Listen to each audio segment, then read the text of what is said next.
If you've ever thought about being a flight attendant, maybe you're considering it, maybe you're in the process, I'm going to tell you all the secrets to get hired on by one of the major airlines in the United States. Now sit back, relax, and enjoy your flight. Didn't even get to cross.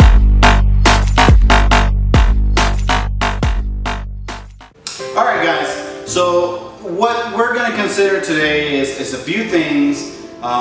First of all, a little bit about me and my background in the aviation industry.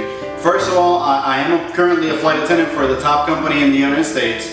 I've had the opportunity to interview with 3 different companies, 2 of which obviously I turned down to become a flight attendant with the top company in the United States. I've been with that company for 7 years now, and on these 3-part series I'm going to show you, 1, what it's like to be a flight attendant, including being a married flight attendant, the trips, the quality of life. 2, I'm going to show you what the interview process is like. And 3, I'm going to show you the dreaded STAR method that everybody hates so much, but it is so important. It is key to becoming a flight attendant here in the United States. First of all, when you're considering becoming a flight attendant, you have to consider a few things. First of all, time spent away from home. Second of all, forget about holidays, birthdays, soccer games, everything, because all that you're gonna miss. I mean, let's be honest, until you get some seniority in the United States, the seniority is the number one key. Now, is it fair a lot of times? Well, I mean, I'm a junior flight attendant, I say no, but to the senior flight attendants it is fair. You know, they've put in the time, they've been able to get with the company as long as they have been, and so they deserve a little bit more leeway. Now, when we talk about seniority, we're talking about being able to pick your off days, your trips, the kind of trips you're doing, everything, start time, finish time, everything. Now, as you're considering being a flight attendant, you're gonna hear a lot of things from a lot of different people. They're gonna say, come join this company, see the world on us for free. Well, while that's partly true, it's not entirely true. And let me tell you why. During your first, let's see, I've been flying for almost 4 years now, and I have now started being able to hold international trips. So for 3 whole years, you really won't be able to flat out bid and receive an international trip. So what will you be doing on the first 3 years? Let me tell you, you're going to be doing a lot of up and downs. You're going to be going to all the villas. You're going to go to Birmingham, Evansville, Charlottesville, everything, all the different villas, Charlotte. I mean, you may luck out and get to do a New York layover or a Los Angeles layover if you're lucky. Once you start getting some seniority under you, then you start doing the international trips, which in my case right now I can hold London, I can go to Paris, I can go to Amsterdam.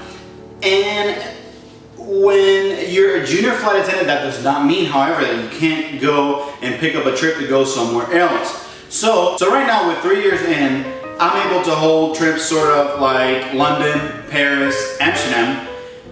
But when in your first years of flying, that does not mean, however, you cannot hold one of those trips.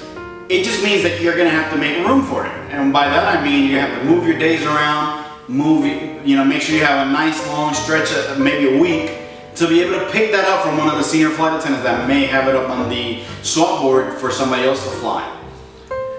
Now, I've also been asked what it's like to be a married flight attendant, and let me tell you, it can be tough at times, especially when you're missing important, birthdays, anniversary days. I mean, everything. You have no idea in 4 years how many of those I've missed, and it is hard, but it specifically takes a very understanding person. If you have an understanding person in your life that is aware of what's going to happen while you're away, then you'll be alright. I mean, my wife, for example, she used to be a flight attendant, and so she knows what the lifestyle is like. Now, does that mean that she's upfront and okay about me being gone all the time? No, I mean, it's still hard, even though we both know what's going on, but it makes it a little bit easier. Now, as far as me being a flight attendant, I'm also been blessed, and I'm actually a pilot as well. And that process is a little bit longer. That's why I'm actually a flight attendant now, because I'm having my flight attendant pay for my flight lessons to continue on, so be able to become a pilot. And hopefully, within the next year or two, I'll be able to fly for an airline as a pilot. Now, in the process of being a flight attendant, I've gotten to see a lot of the world, as you know. If you've been watching on my channel, you know I've gone to Dubai, I've gone to Prague, Paris, France, I've gone to Amsterdam, I've gone to London, I've gone to Manchester, I've gone to Chile, Buenos Aires, Brazil, you name it. And it's been a great time.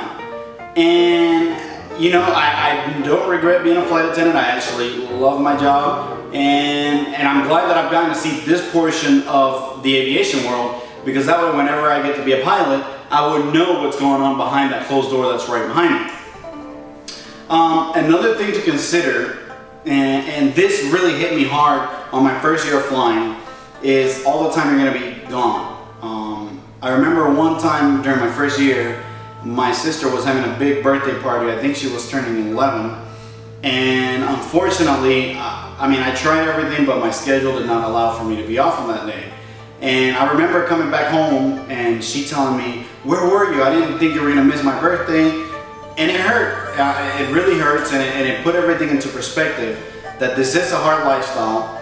But you know what? During the Christmas season, this was 2 years ago, one of the gentlemen boarding into first class came up to me and asked me, I was in charge of the flight that time, and he asked me, "How many people are in your crew today?" And I said, "Well, it's 10 of us today."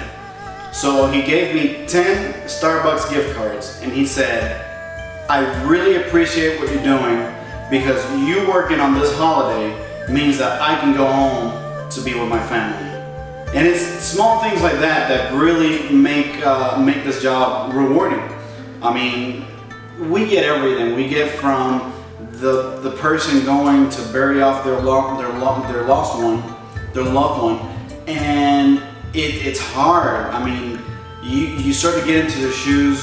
You're there. I mean, as a flight attendant, you're not only a flight attendant. I mean, you're an in-flight chef, you're a nurse, you're a firefighter, you're a police officer, you're a psychologist. I mean, you deal with everything.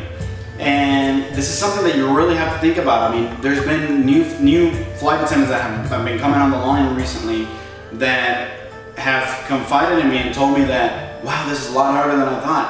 And while this job is not rocket science, and a lot of people think that all we do is serve peanuts and Coke, well, let me tell you something. If you're one of those people that think that all we do is serve peanuts and Coke, that means that I'm doing my job right. Because that's what we get trained to. We get trained to do everything so well that the passenger thinks that they're just there to have a great old time. When behind the scenes we're doing all this safety related stuff. I mean, not to scare you off or anything, but you have to consider these things. An airplane, if it catches fire, I mean, at 40,000 feet, it can disintegrate like that. And that's why the flight attendants are so important, because we're there to make sure that that doesn't happen.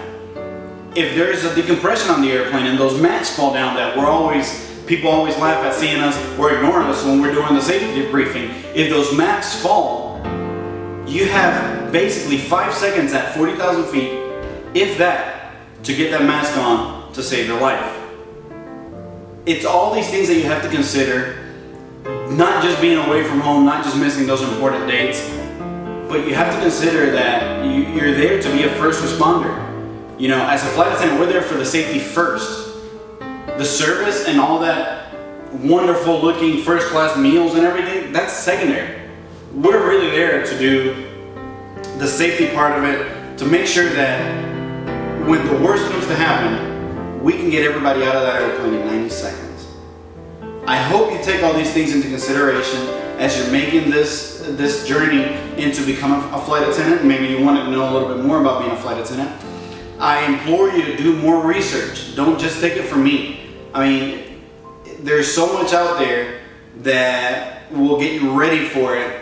And let me tell you, training is not easy. It is 8 weeks of intense training to get you ready. I mean, at my company, we have 9 different types of airplanes, and you have to learn every single one of them because we're cross-trained on every airplane. You don't just fly one airplane, you can be on a small airplane today, and by the afternoon, they upgraded it, and now you're flying a 777, a 747. So you never know, and you have to know everything. And you really need to consider all these things before you make the step. I mean, this is not one of those jobs that you say, oh, I've always wanted to be a flight attendant, I'm gonna go try it. Because you gotta think about it. People's lives are in your hands. So when you make this step, you have to be very sure about what you're doing. You have to know everything in advance about being away from home, missing all those important dates. You have to know that when things go bad, people are relying on you to save their life. I hope you consider this. I hope it doesn't scare you away. I really don't, because it is a very rewarding job. It is very fun to do. I hope you're really considering it. Please leave me a comment down below of anything else you would like to ask me. Follow me on those. I hope that if you haven't done so already, click that red button and subscribe to this channel.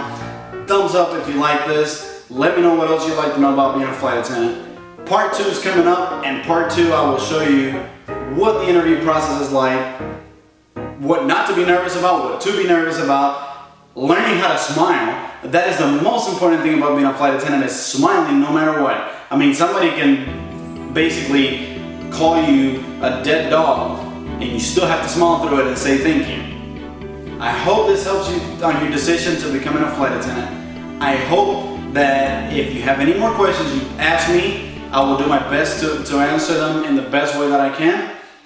If you need help going through the process, please let me know. I'll be more than glad to do that. Please share this video with all your friends and family. We're growing this channel, and we hope that this video will help you on your journey to becoming a flight attendant. Remember, from here in Columbus, Ohio, hasta mañana.